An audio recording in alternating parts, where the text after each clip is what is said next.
बहुत पुराने समय की बात है। कनकपुर नामक गांव में मुरली नाम का एक गरीब लकड़हारा रहता था। उसकी संपत्ति केवल एक टूटी फूटी कुल्हाड़ी, एक मरियल सा लंगड़ा घोड़ा और एक गधा था। इन्हीं के सहारे वह किसी तरह अपने जीवन का निर्वाह करता और अपनी इकलौती बेटी मीरा के साथ अपना बुढ़ापा काट रहा था। एक दिन उसने लकड़ियों का गट्ठर तैयार किया और अपने घोड़े पर लाद कर बाजार की ओर चल पड़ा। मन ही मन उसने सोचा कि यदि लकड़ियां अच्छे दामों पर बिक गईं, तो वह अपनी बेटी के लिए कुछ सुंदर वस्तु अवश्य लेकर आएगा। बाजार पहुंचकर वह ग्राहकों को आवाज देने लगा। काफी देर बाद एक धनी व्यक्ति की दृष्टि उस पर पड़ी। वह मन ही मन सोचने लगा कि यह बूढ़ा तो भोला प्रतीत होता है, इसे आसानी से ठगा जा सकता है।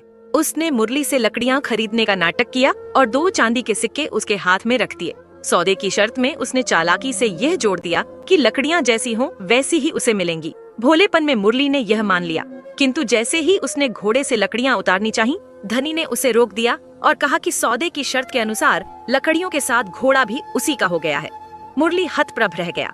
उसने बहुत विनती की, लेकिन धनी ने उसकी एक न सुनी। भीड़ इकट्ठी हुई और मामला सरपंच के पास पहुंचा। सरपंच, जो धनी का मित्र था, उसने भी अन्यायपूर्ण निर्णय सुनाया और कहा कि सौदे की शर्त के अनुसार घोड़े पर अब मुरली का कोई अधिकार नहीं। असहाय मुरली आंसुओं से भरी आंखों के साथ घर लौटा। जब उसने अपनी बेटी को सारा हाल सुनाया तो मीरा ने पिता का साहस बढ़ाया। उसने कहा कि भगवान के घर देर है पर अंधेर नहीं।